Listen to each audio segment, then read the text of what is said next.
banyak amal-amal yang harus kita kerjakan.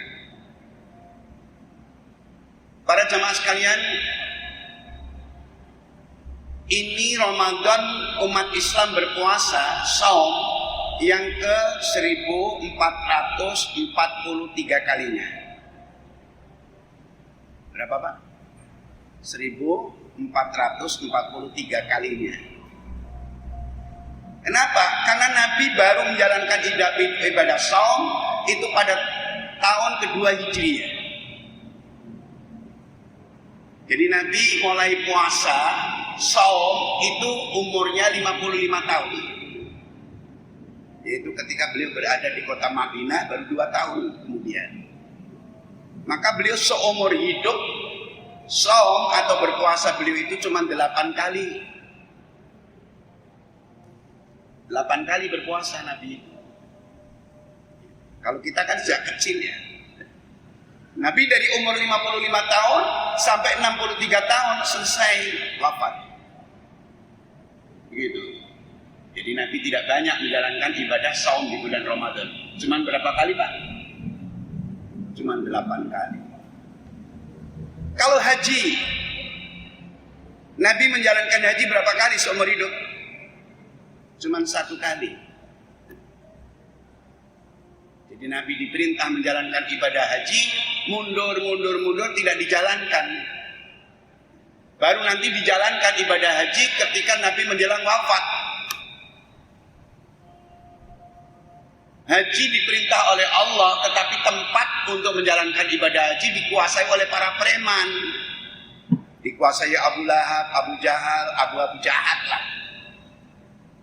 Maka harus direbut dulu, kota Mekah itu harus direbut dulu. Maka terjadi apa yang disebut dengan perjanjian Hudaybiyah, ya, atau macam-macam itu. Terjadilah kemudian Futuh Mekah, direbutlah kota Mekah.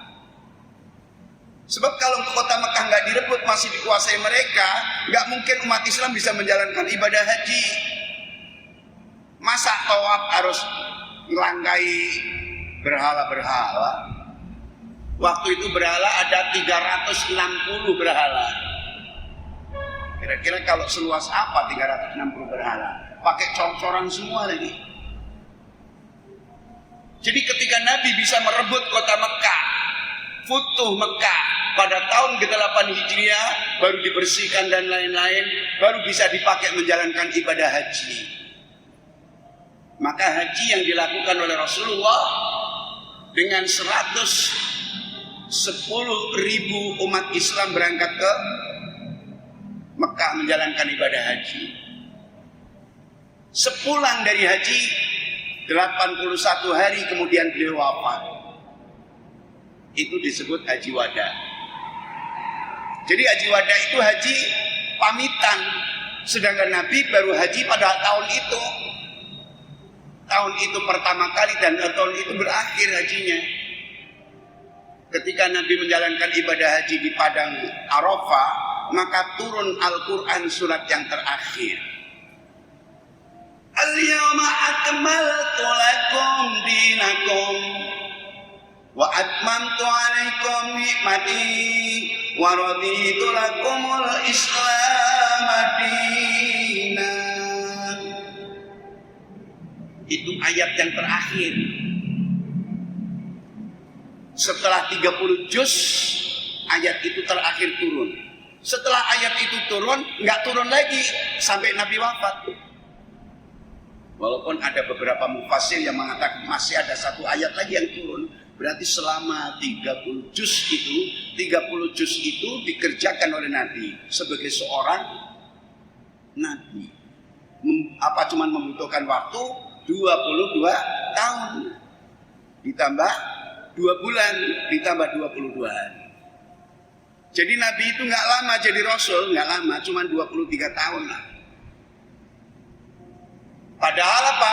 Tugasnya merubah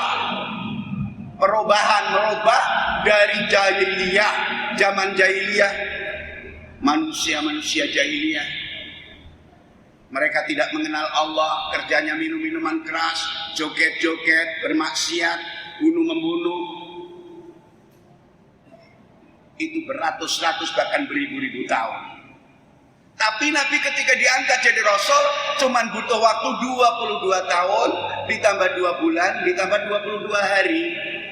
Dalam waktu sekejap itu tiba-tiba bangsa yang jahiliyah itu menjadi kuntum khaira ummatin, kamu umat yang terbaik. Cuman butuh waktu berapa tahun, Pak? 23 tahun. Cepat sekali. Ya, cepat, Pak. Cuman perlu 23 tahun. Muhammadiyah aja udah berapa? 1 abad lebih ya. NU, PKS, Al-Husna ini berapa tahun? Ya. Nabi cuma butuh 23 tahun untuk merubah seluruh dunia internasional. Karena waktu itu yang jahiliyah bukan hanya bangsa Arab, tapi seluruh dunia. Wa akharina minhum lamma yalhaqu bihi. Itu dasarnya ayat itu. Mereka yang bergaul dengan orang-orang Arab semua jahiliyah. Termasuk Indonesia, termasuk Jepang, termasuk Taiwan, termasuk Cina, termasuk India. Semua jahiliyah. Jadi tugas Nabi cepat sekali, sangat mulia sekali. Nah, cuman waktu 23 tahun akhirnya diakhiri dengan wafatnya Nabi. Jadi Nabi wafat itu ketika pulang haji sampai Madinah, umat Islam bersenang-senang, bergembira karena akhirnya ayat yang 30 juz itu sudah lengkap. Pada hari ini telah aku sempurnakan bagimu agamamu. Al-yauma artinya pada hari ini. Hari apa, Ustaz? Hari apa?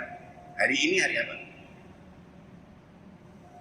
Bukan hari ini, sekarang. Hari ini 15 abad yang lalu.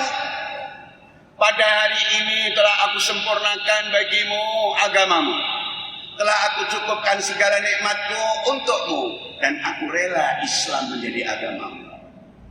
Di ayat ini memberikan kesempurnaan dalam 30 juz sempurna. Maka Islam itu adalah agama yang sering disebut-sebut patah tumbuh, hilang, berganti. Bu, patah, tumbuh, hilang, berganti.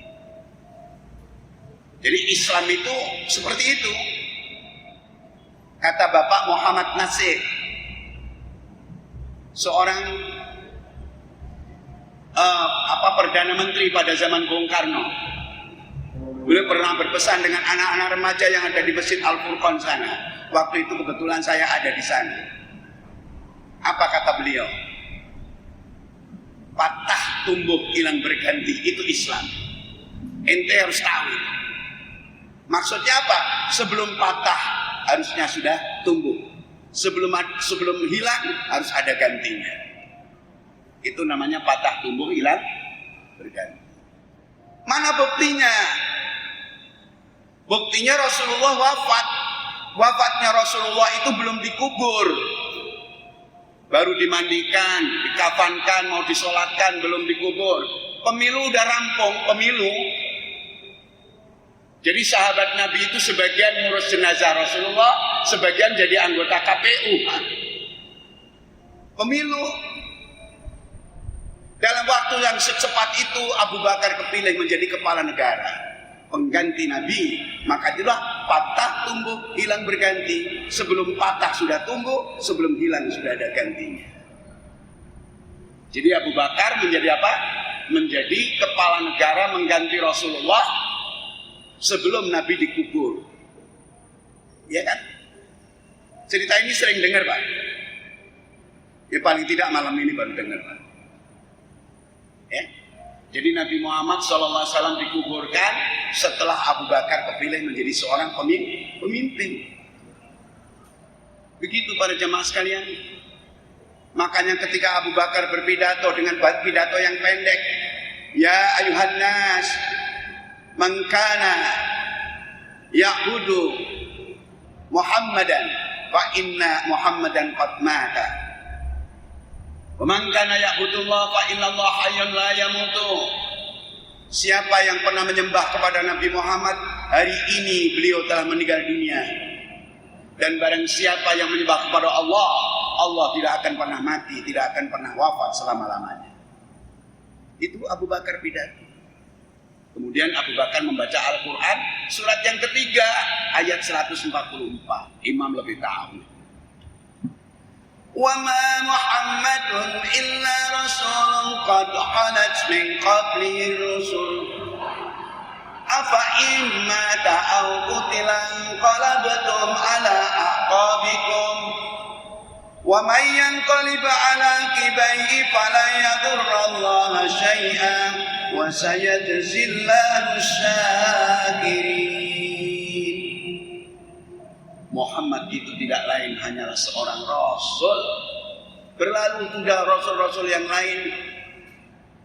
Apa immata au qutilan qalabtum ala aqabikum, apakah jika dia wafat atau dibunuh di medan perang kalian akan berbalik ke belakang jadi murtad lagi? Wa may yanqalib ala aqibaihi fala yadurrallahu syai'a. Siapa yang berbalik ke belakang alias murtad, Allah tidak rugi sedikit pun. Wa sayajzillan syakirin, Allah tidak akan selalu memberikan pahala kepada mereka yang bersyukur. Itu pidato Abu Bakar. Dia dilantik menjadi seorang kepala negara, mengganti junjungan kita Nabi Muhammad SAW. Dan Abu Bakar itulah yang sebenarnya paling pantas menduduki kedudukan pengganti sebagai Rasul. Sejak pulang dari kota Mekah menjalankan ibadah haji, Nabi sudah mulai sakit-sakitan. Bahkan jarang-jarang ke masjid, kadang-kadang yang jadi imam Abu Bakar. Rasulullah sudah merasa sakit-sakitan. Dengan habisnya wahyu yang diturunkan, ada isyarat berarti sebentar lagi Nabi harus pergi. Kan nggak ada mantan Nabi, Pak. Masa ada mantan Nabi? Nabinya masih hidup, malaikat Jibrilnya udah nggak datang. Kan nggak mungkin. Cuman ada waktu 81 hari kemudian beliau wafat. Dan sebelum beliau wafat, dalam keadaan badan yang sakit-sakitan, beliau mengumpulkan kaum yang ada di Madinah, kaum muslimin, muslimat, bahkan ada orang-orang yang bukan orang Islam juga ikut di Madinah. Karena ini merupakan satu negara yang dibawa pimpinan beliau, dengan konstitusi Madinah, dengan deklarasi Madinah, dengan piagam Madinah, maka Nabilah yang menjadi pemimpin kepala negara di sana. Dikumpulkan orang-orang Madinah, laki-laki, perempuan, tua, muda, anak-anak, gadis, bujangan. Entah berapa ratus ribu yang datang malam itu. Entah berapa puluh ribu orang yang datang malam itu. Ingin apa? Ingin mendengarkan apa yang disampaikan oleh junjungannya. Ingin mendengarkan apa yang disampaikan oleh kekasihnya, junjungannya, yaitu Nabi kita Muhammad SAW. Ya, itulah para jamaah sekalian. Jadi kalau diundang oleh Rasul, ada nggak kira-kira umat yang mengaku beriman kepada Allah diundang oleh Nabi nggak datang? Itu nggak mungkin. Mereka berjubel datang di Madinah, ingin mendengar apa yang akan disampaikan oleh beliau. Beliau dalam keadaan sakit-sakitan. Beliau sudah terasa ada isyarat. Kelihatannya nggak lama lagi beliau akan kembali menghadap Allah. Oleh karena itulah para jemaah sekalian, Nabi pun berpidato. Pidato berbagai macam yang disampaikan. Tentang urusan rumah tangga, tentang urusan bermasyarakat, tentang berbangsa, bernegara, tentang sosial. Jadi macam-macam yang disampaikan oleh Nabi sebagai nasihat yang sangat berharga. Tetapi para jemaah sekalian, pada akhirnya Nabi dengan suara yang amat serius, pandangan beliau itu berkaca-kaca, beliau sampaikan dengan pelan tapi keras dan pasti. Apa katanya? Ya ayuhan nas, Man kuntu akhadtu malan fahada mali falyakhud minhu. Wa man kuntu jaladtu dhahran fahada dhahri falyaqtat minhu. Begitulah ucapan Nabi diulang-ulang. Wahai segenap manusia, siapa di antara kalian yang pernah aku ambil hartanya, ini hartaku ambil. Para jemaah sekalian, Nabi ketika menjadi kepala negara suka merampas rakyatnya nggak kira-kira? Kira-kira pernah korupsi nggak? Kira-kira pernah nggak mengambil harta orang lain? Tapi pada malam itu Nabi mengatakan, ya ayuhan nas, man kuntu akhadtu malan fahada mali falyakhud minhu. Barang siapa di antara kalian yang pernah aku ambil hartanya, maka ini hartaku ambillah. Ya tentu nggak ada yang ada yang jawab. Orang nggak pernah diambil hartanya, nggak pernah dirampas hartanya. Ya. Lalu Nabi mengatakan lagi, ya ayuhan nas, man kuntu jaladtu dhahran fahada dhahri falyaqtat minhu. Wahai segenap manusia yang ada ini, siapa di antara kalian yang pernah aku pukul punggungnya, maka ini punggungku pukullah. Diulang-ulang, nggak ada yang jawab. Man kuntu akhadtu malan fahada mali falyakhud minhu. Siapa yang pernah aku ambil hartanya, ini hartaku ambillah. Wa man kuntu jaladtu dhahran fahada dhahri falyaqtat minhu. Siapa di antara kalian yang pernah aku pukul punggungnya, ini punggungku pukullah. Diulang-ulang. Enggak ada yang jawab. Enggak mungkin Nabi memukul punggung orang, enggak mungkin Nabi merampas harta orang, enggak mungkin. Nabi sebagai seorang panglima perang, 28 kali perang Ghazwah langsung dipimpin oleh beliau.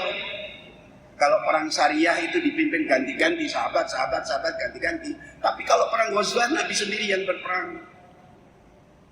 Menjadi panglima perang yang hebat.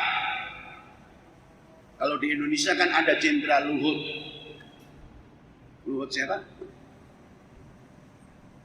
Bin Sar Panjaitan. Ya.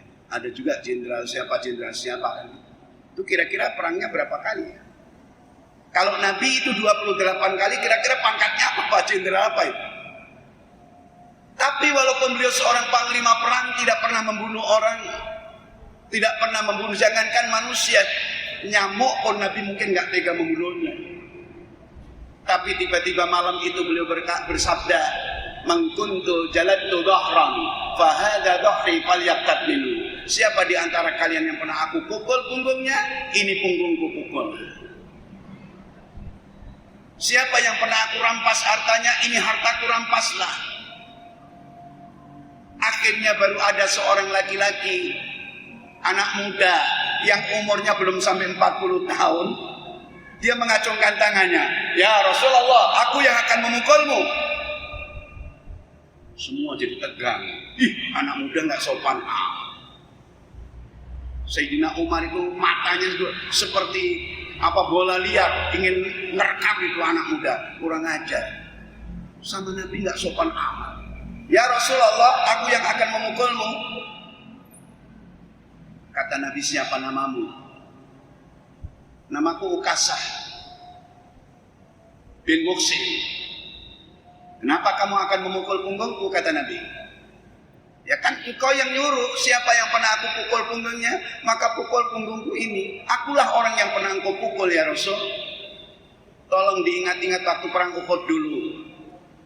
Ketika engkau akan memukul kudamu tetapi kena punggungku. Sakitnya sampai sekarang ya Nabi. Jadi kamu akan tetap memukul. Iya ya Rasul, apa yang kau janjikan akan aku tepati. malam ini juga aku akan memukul punggungmu. Semua gelisah, sedih, nggak tega. Disaksikan beribu-ribu umat, disaksikan banyak orang, ratusan ribu orang pada malam itu harus menyaksikan adegan yang sangat mengerikan karena Nabi akan dicambuk oleh seorang anak muda. Tapi Nabi kemudian melarang Abu Bakar, Umar, Utsman dan Ali. Sudahlah, itu urusanku, kalian nggak usah ikut cawe-cawe lah. Akhirnya terjadi apa yang diperintahkan Nabi untuk mengambil cambuk. Cambuk pun dibawanya oleh Bilal bin Rabah. Diperintah oleh Nabi untuk memberikan kepada si Ukasa ini, lalu dipegang erat-erat. Cambuk ada di tangan kanan Ukasa. Sebentar lagi akan terjadi sesuatu yang sangat menakutkan dan sangat tidak menyenangkan. Kalau Nabi dipukul di depan orang banyak, inilah hukum qisas yang berlaku. Walaupun dia seorang pejabat tinggi, kepala negara, kalau salah, begitulah aturan Islam. Dan itu dilakukan oleh Nabi dan dikerjakan oleh Ukasa. Kedua-duanya sudah sepakat pada malam itu. Apa kata Ukasa ketika dia membawa cambuknya itu? Ya Rasulullah, waktu engkau cambuk waktu perang Uhud itu aku nggak pakai baju. Aku nggak pakai baju ya Rasul, ya Nabi. Jadi maksudnya ya Nabi harus lepas bajunya. Luar biasa. Nabi pun melepaskan bajunya. Pelan-pelan kancingnya dilepaskan. Sampai kelihatan punggungnya. Dan punggungnya sangat bercahaya. Punggungnya bersinar. Masya Allah ya Rasulullah. Ya Rasulullah. Ukasa melihat punggung Rasulullah lepaskan itu. Cambuknya, kemudian dia lari, dipeluk Nabi, dia cium punggung Nabi. Dengan menangis dia katakan, ya Rasulullah, siapa yang sanggup, yang tega aku memukul punggungmu ya Nabi? Sesungguhnya aku melakukan ini semua karena aku ingin agar aku bisa bersentuhan dengan kulitmu ya Rasul. Aku bisa memelukmu, aku bisa mencium punggungmu, sehingga nanti di akhirat aku tidak disentuh oleh api neraka. Luar biasa. Akhirnya Rasul bersabda, siapa di antara kalian yang ingin tahu ahli surga, yang ingin tahu penghuni surga, inilah dia Ukasa orangnya. Luar biasa. Apa yang bisa ambil para jemaah sekalian? Seorang kepala negara, manusia yang paling mulia di muka bumi, pemimpin dunia dan akhirat, kekasih Allah, tidak pernah gengsi dengan peristiwa yang seperti ini. Siapa Ukasa yang anak muda? Nabi mau dipeluknya, Nabi mau dicambuknya. Kapan kita kira-kira punya pemimpin seperti ini? Tidak merasa salah, walaupun tidak salah, tapi beliau tetap mengatakan, siapa yang pernah aku pukul punggungnya, yang pernah aku ambil hartanya. Inilah bulan Ramadan yang perlu kita renungkan. Oleh karena itulah para jemaah sekalian, orang yang kita ceritakan sudah tidak ada lagi. 15 abad yang lalu sudah kembali menghadap Allah. Kita sebagai umatnya yang setia, marilah kita jadi orang yang ikhlas, bergaul dengan siapapun. Kalau menjadi seorang pejabat tinggi, seharusnya jangan merasa bergengsi. Ini belum apa-apa, baru saja dikritik, disindir saja udah marahnya bukan main. Sedangkan Nabi yang tidak salah menawarkan, kalau mau cambuk, cambuklah. Kalau ada yang pernah mencambuk, yang pernah aku rampas hartanya, maka rampaslah hartaku ini. Itulah ajaran agama kita yang mengajarkan tentang patah, tumbuh, hilang berganti. Sebelum patah, insya Allah sudah tumbuh. Sebelum hilang, sudah ada gantinya. Al-Husna, orang-orang yang lama sudah nggak ada. Kalau saya datang ke sini, saya rindu kepada mereka. Tapi saya ketemunya yang muda-muda ini. Mudah-mudahan inilah merupakan isyarat bangkitnya Islam. Mari kita para jamaah sekalian, bulan Ramadan ini kita jadikan bulan latihan, bulan jihad, bulan perjuangan, agar kita bisa meneruskan sikap perilaku seperti apa yang dicontohkan oleh junjungan kita Nabi Muhammad SAW. Mudah-mudahan sebelum Ramadan meninggalkan kita, dosa-dosa kita sudah diampuni. Man shoma Ramadan imanan wa ihtisaban ghufira lahu ma taqaddama min dhanbihi. Siapa yang Ramadannya ini kita jadikan serius untuk beriman dan sungguh-sungguh menjalankan ibadah, dosa-dosa kita insya Allah akan diampuni. Dosa yang telah lalu. Barangkali ini yang bisa disampaikan sebagai penyemangat ya. Semoga kita semua yang hadir pada hari ini mendapatkan lindungan, kasih sayang, dan ridho dari Allah Subhanahu wa Ta'ala. Biasa di bulan Ramadan yang kita baca, zikir-zikirnya ada 4 kata, 4 kalimat. Yang 2 kalimat yang dicintai Allah, 2 kalimat yang sangat dicintai Allah. Apa itu? Syahadat dan istighfar. Yang kedua, 2 kalimat yang dicintai oleh hambanya. Apa itu? Surga dan selamat dari neraka. Bacaannya, asyhadu an la ilaha illallah, astaghfirullah, nas'aluka ridhoka wal jannah, wa na'udzubika min sakhatika wan nar. Allahumma innaka afuwwun karim, tuhibbul afwa fa'fu anna ya karim. Demikian, kurang lebihnya mohon maaf. Akhirul kalam. Assalamualaikum warahmatullahi wabarakatuh.